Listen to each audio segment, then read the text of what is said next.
Hi friends, welcome to நித்ரா துரு channel. இப்போ நாம் 4 விதமான அல்வா ரெசிபி தாங்க பார்க்க போகிறோம்.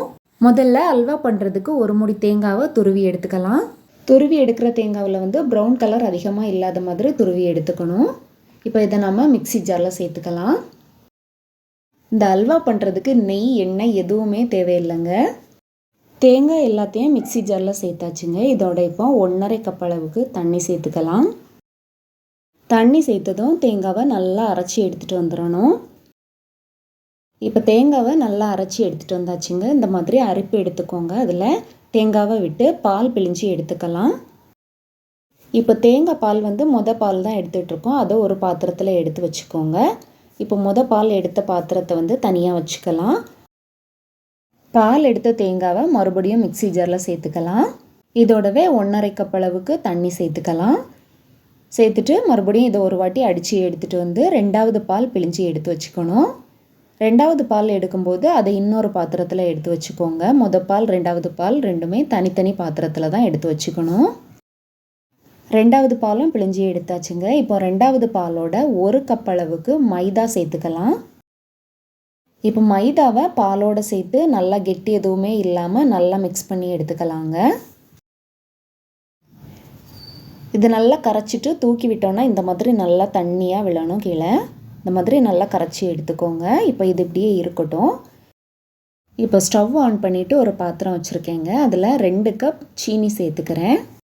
நம்ம இந்த அல்வா பண்ணுறதுக்கு ஃபுட் கலர் கூட சேர்க்க போகிறது இல்லைங்க. ஆனால் கலர் எவ்வளோ சூப்பராக வருதுன்னு பாருங்கள். இப்போ சீனி 2 கப் சேர்த்தாச்சுங்க. இதை இப்போ மிக்ஸ் பண்ணி விட்டுட்டே இருக்கலாம். இதை நம்ம கேரமல் பண்ணி தான் எடுக்க போகிறோம். இது சீனி பாதி அளவு கரையிற வரைக்கும் தான் நம்ம கேரமல் பண்ணி எடுத்துக்கணும். முழுசாக கரைய விடக்கூடாது. சீனி இன்னும் கொஞ்சம் கரைஞ்சி வந்தால் போதுங்க. அந்த அளவுக்கு நம்ம கேரமல் பண்ணி எடுத்தால் போதும். இப்போ கேரமல் பண்ணி எடுத்தாச்சுங்க. இதில் சீனி சின்ன சின்ன மணல் அளவுக்கு இருக்கணும். அந்த மாதிரி பண்ணி எடுத்துக்கோங்க. இதோட கொஞ்சமாக லெமன் சேர்த்துட்டு ஸ்டவ் ஆஃப் பண்ணி அப்படியே வச்சுக்கோங்க. இப்போ அல்வா பண்ணுறதுக்கு இன்னொரு பாத்திரம் எடுத்திருக்கேன். அதில் ரெண்டாவதாக தேங்காய் பால் எடுத்து மைதா கலந்து வச்ச மாவை இதோட சேர்த்துக்கலாம். சேர்த்த உடனே நல்லா மிக்ஸ் பண்ணி விட்டுட்டே இருங்க. நான் இன்றைக்கி இரும்பு பாத்திரத்தில் தான் பண்ணுறேன். அடிகனமான பாத்திரமாக எடுத்துக்கோங்க. அப்படி இல்லைன்னா நான்ஸ்டிக் பாத்திரம் கூட எடுத்துக்கலாம். மைதா சேர்த்து நல்லா மிக்ஸ் பண்ணி விட்டுட்டே இருக்கும்போது கொஞ்ச நேரத்துலையே இந்த மாதிரி நல்லா இறுகி வந்துடுங்க. இப்போ நம்ம தேங்காய் பால் பால் எடுத்தோம்ல, அதில் பாதி அளவுக்கு பால் இப்போ சேர்த்துக்கலாம். இப்போ மறுபடியும் நல்லா மிக்ஸ் பண்ணி விட்டுட்டே இருக்கணும். பால், மாவு எல்லாமே நல்லா மிக்ஸ் ஆகி வரட்டும். இந்த மாதிரி எல்லாத்தையும் நல்லா மிக்ஸ் பண்ணி எடுத்ததும் மீதி இருக்கிற தேங்காய் பாலை இதோட சேர்த்துக்கலாம். இந்த அல்வா பண்ணுறதுக்கு நம்ம ஒரு துளி கூட நெய், எண்ணெய் எதுவுமே சேர்க்க போகிறது இல்லைங்க. நம்ம சேர்த்த தேங்காய் பாலில் இருந்து வரக்கூடிய எண்ணெயிலேருந்தே இந்த அல்வாவை செய்து முடிச்சிடலாம். நீங்கள் அதிகமாக நெய், எண்ணெய் எதுவும் சேர்த்தா கூட அது திகட்டுங்க. இப்போ மாவு இந்த மாதிரி நல்லா கெட்டியானதும் நம்ம கேரமல் பண்ணி வச்சுருந்ததை இதோட சேர்த்துக்கலாம். நான் இதை மாவோடு சேர்க்கும்போது சீனி நல்லா கரையாமல் மணல் மாதிரி இருக்கிறது உங்களுக்கே தெரியும் பார்க்க. கேரமலை மாவோடு சேர்க்க நல்லா மிக்ஸ் பண்ணி விட்டுட்டே இருங்கங்க. அப்போ தான் அது ஒரே மாதிரி நல்லா மிக்ஸ் ஆகி வரும். அல்வா அடி பிடிக்காமலும் இருக்கும். இந்த மாதிரி நல்லா மிக்ஸ் பண்ணி விட்டுட்டே இருங்க. கேரமல் எல்லாத்தையும் சேர்த்ததும் அல்வாவோட கலரே மாறிடுச்சு பாருங்கள். இப்போ இதோட நம்ம 1/2 டீஸ்பூன் அளவுக்கு ஏலக்காய் தூள் சேர்த்துக்கலாம். இதோட நான் முந்திரி வறுத்து சேர்த்துக்கிறேன். உங்களுக்கு விருப்பமாக இருந்தால் சேர்த்துக்கோங்க. இப்போ அல்வாவை இந்த மாதிரி கைவிடாமல் நல்லா கலந்து விட்டுட்டே இருக்கணுங்க. நல்லா கலந்து விட அல்வா இந்த மாதிரி நல்லா கெட்டியாகிரும்.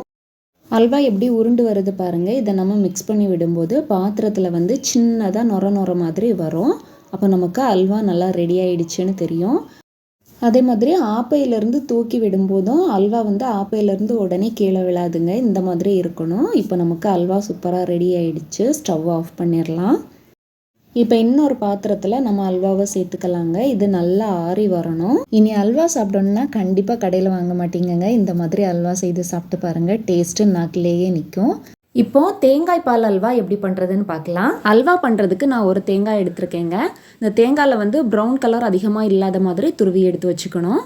இப்போ துருவி எடுத்த தேங்காவை மிக்ஸி ஜாரில் சேர்த்துடலாம். இப்போ இந்த தேங்காவோடவே 1.5 கப் தண்ணி சேர்த்து இதை அரைச்சி எடுத்துடலாங்க. அரைச்சி எடுத்த தேங்காவை அரிப்பில் சேர்த்து பால் பிழிஞ்சி எடுத்துக்கலாம்.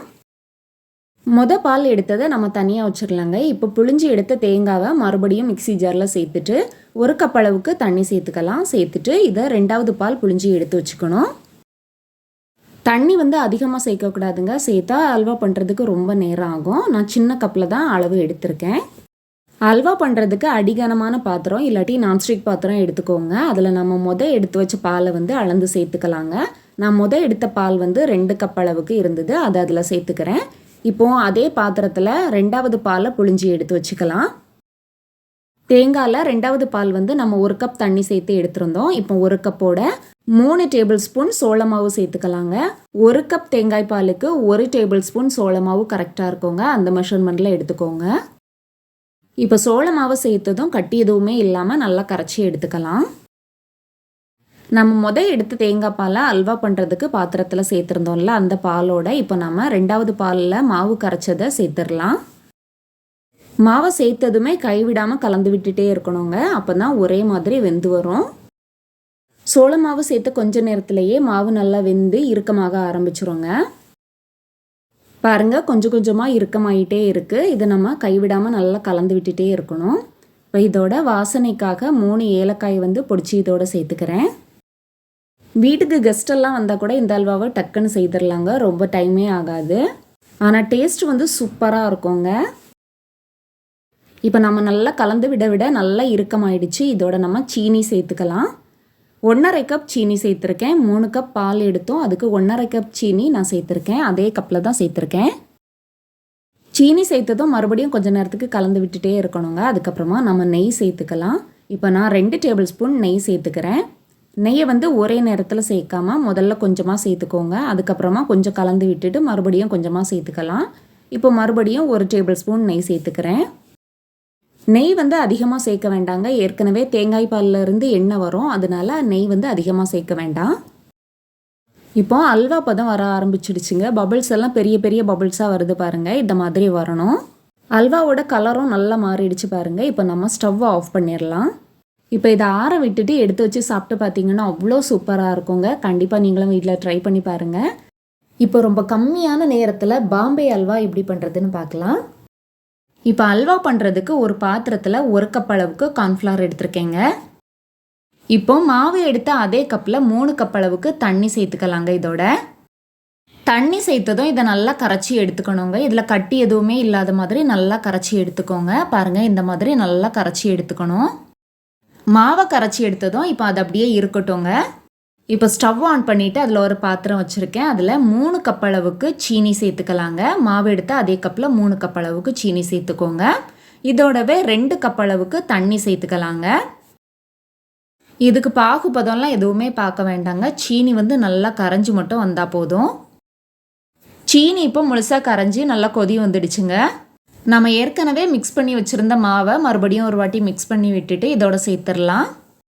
மாவை சேர்த்ததுமே கைவிடாமல் நல்லா இந்த மாதிரி மிக்ஸ் பண்ணி விட்டுட்டே இருக்கணுங்க. இல்லாட்டி ஒரு இடத்துல மட்டும் அந்த மாதிரி கட்டியாக வந்துடும். இப்படி நாம் ஒரே மாதிரி மிக்ஸ் பண்ணி விட்டுட்டே இருந்தோன்னா மாவு எல்லாமே ஒரே மாதிரி வெந்து வரோங்க. கட்டி எதுவுமே இருக்காது. பாருங்கள், மாவு கொஞ்ச நேரத்திலேயே நல்லா வெந்து நல்லா கெட்டியாக ஆரம்பிச்சிடுச்சு. இதை கைவிடாமல் இன்னும் கொஞ்சம் நேரத்துக்கு நல்லா மிக்ஸ் பண்ணி விட்டுட்டே இருக்கணுங்க. மாவு இந்த அளவுக்கு நல்லா இறுக்கமாக வந்ததும் இதோட நம்ம நெய் சேர்க்க ஆரம்பிச்சிடலாங்க.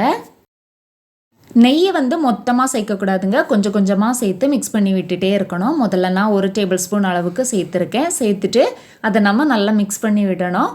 அந்த நெய்யை அந்த மாவு உறிஞ்சி எடுத்துக்கும். அதுக்கப்புறமா அடுத்தது 1 டேபிள் ஸ்பூன் சேர்த்துக்கணும். மொத்தமாக நான் அல்வா பண்ணுறதுக்கு 5 டேபிள் ஸ்பூன் நெய் சேர்த்துக்கிட்டேங்க.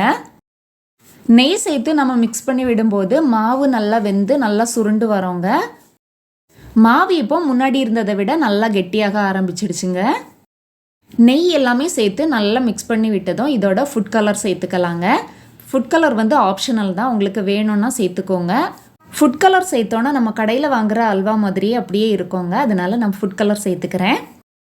ஃபுட் கலர் சேர்த்து நல்லா மிக்ஸ் பண்ணி விட்டதும் இதோட வாசனைக்காக 1/2 டீஸ்பூன் ஏலக்காய் தூள் சேர்த்துக்கலாங்க. இப்போ ஏலக்காய் தூளும் சேர்த்து நல்லா மிக்ஸ் பண்ணி விட்டாச்சுங்க. மாவு எவ்வளோ இறுக்கமாக இருக்குது பாருங்கள்.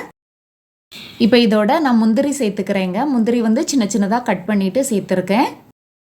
இதோட முந்திரி தான் சேர்க்கணும்னு இல்லைங்க, பாதாம், டூட்டி ஃப்ரூட்டி அந்த மாதிரி எந்த நட்ஸ் வேணுனாலும் சேர்த்துக்கலாம். அது உங்களோட விருப்பம்தான். முந்திரியை சேர்த்ததும் மறுபடியும் ஒரு 3 நிமிஷத்துக்கு மிக்ஸ் பண்ணி விட்டுக்கிறேங்க. இதுக்கு தீயை மீடியம் ஃப்ளேம்லேயே வச்சு நம்ம கைவிடாமல் மிக்ஸ் பண்ணி விட்டுட்டே இருந்தோம்னா அடி எதுவுமே பிடிக்காது. இப்போ அல்வா ரெடி ஆகிடுச்சுங்க. ஒரு பாத்திரத்தில் நெய் தடவி எடுத்து வச்சுருக்கேன். அதில் இந்த அல்வாவை ஊற்றி எடுத்துக்கலாம். அல்வா எல்லாத்தையும் பாத்திரத்தில் ஊற்றி எடுத்ததும் ஒரு ஸ்பூனில் லைட்டாக நெய் தடவி எடுத்துட்டு அதை அல்வா மேலே இந்த மாதிரி வச்சு ஒரே மாதிரி தட்டி விட்டுக்கலாங்க.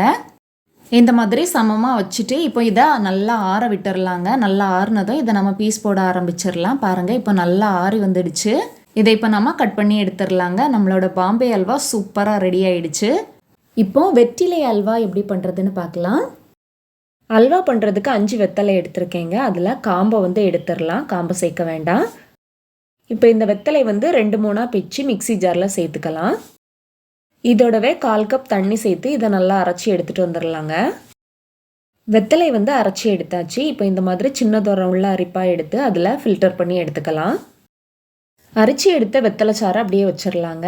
இப்போ இன்னொரு பாத்திரத்தில் 3 டேபிள் ஸ்பூன் அளவுக்கு சோள மாவு எடுத்துட்டு அதோட 1/4 கப் தண்ணி சேர்த்துக்கலாங்க. சேர்த்துட்டு இதை கட்டி எதுவுமே இல்லாமல் நல்லா கரைச்சி எடுத்துடணும். மாவில் கெட்டி எதுவுமே இல்லாமல் இந்த மாதிரி தண்ணியாக கரைச்சி எடுத்து வச்சுக்கணுங்க. நாம் வெத்தலை சாறை எடுத்து வச்சுருந்த பாத்திரத்தில் 1 கப் தண்ணி சேர்த்துக்கலாம். இதோடவே நம்ம கரைச்சி வச்சுருந்த கார்ன்ஃப்ளவர் மாவையும் சேர்த்துக்கலாங்க. இந்த பாத்திரத்திலேயே தான் நான் அல்வா செய்ய போகிறேன். அதனால ஸ்டவ் ஆன் பண்ணிவிட்டு இந்த பாத்திரத்தை அடுப்பில் வச்சு கிண்டிகிட்டே இருக்கணும். கொஞ்சம் நேரத்திலேயே மாவு கெட்டியாக ஆரம்பிச்சிரும். தீயை மீடியம் ஃப்ளேமில் வச்சுக்கோங்க. இந்த மாதிரி கைவிடாமல் கலந்து விட்டுட்டே இருந்தோன்னா மாவு ஒரே மாதிரி வெந்து வரும். பாருங்கள், கலந்து விட்டுட்டே இருக்கும்போது கொஞ்சம் நேரத்திலேயே நல்லா கெட்டி ஆயிடுச்சு. இதோட இப்போ சீனி சேர்த்துக்கலாங்க. நான் தண்ணி எடுத்த அதே கப்பில் தான் சீனியும் எடுத்திருக்கேன். நாம் மொத்தமாக 1.5 கப் அளவுக்கு தண்ணி எடுத்துருந்தோங்க. அதுக்கு 3/4 கப் சீனி கரெக்டாக இருக்கும். இதோட 3/4 கப் சீனி சேர்த்துக்கலாம். சீனி கரைஞ்சி வரும்போது இந்த மாதிரி கொஞ்சம் தண்ணியாக இருக்குங்க. மறுபடியும் கொஞ்சம் நேரத்திலேயே அது கெட்டியாக ஆரம்பிச்சிரும். இப்போ வாசனைக்காக 4 ஏலக்காயை இடித்து சேர்த்துக்கிறேன். இந்த அளவு இறுக்கமாக வந்ததும் இதோட நெய் சேர்த்துக்கலாங்க. நெய்யை மொத்தமாக சேர்க்கக்கூடாது, கொஞ்சம் கொஞ்சமாக சேர்த்துக்கணும். முதல்ல 1 டேபிள் ஸ்பூன் நெய் சேர்த்துக்கலாங்க. நெய்யை சேர்த்துட்டு கொஞ்சம் நேரத்துக்கு மிக்ஸ் பண்ணி விடணும். அதுக்கப்புறமா மறுபடியும் கொஞ்சம் நேரம் கழித்து 1 டேபிள் ஸ்பூன் நெய் சேர்த்துக்கலாம். இந்த மாதிரி கொஞ்சம் நேரத்துக்கு ஒரு வாட்டி நெய் சேர்த்து இதை மிக்ஸ் பண்ணி விட்டுட்டே இருக்கணுங்க. நான் மொத்தமாக 4 டேபிள் ஸ்பூன் நெய் சேர்த்துருக்கேன். உங்களுக்கு நெய் அதிகமாக சேர்க்குறது பிடிக்கும்னா 2 டேபிள் ஸ்பூன் அதிகமாக கூட சேர்த்துக்கலாங்க. இன்னொரு பாத்திரத்தில் கொஞ்சமாக நெய் சேர்த்துட்டு அதோட முந்திரி பருப்பும் சேர்த்து பொரிய விட்டு இதோட சேர்த்துக்கலாம். இப்போ எல்லாத்தையும் சேர்த்து மிக்ஸ் பண்ணி எடுத்தோன்னா நம்மளோட வெத்தலை அல்வா சூப்பராக ரெடி ஆகிரும். வீட்டில் வெத்தலை இருந்ததுன்னா இந்த அல்வாவை செய்து பார்த்துட்டு எப்படி இருந்ததுன்னு சொல்லுங்கள். வீடியோ பிடிச்சிருந்தா லைக் பண்ணுங்கள், ஷேர் பண்ணுங்கள். தேங்க்ஸ் ஃபார் வாட்சிங்.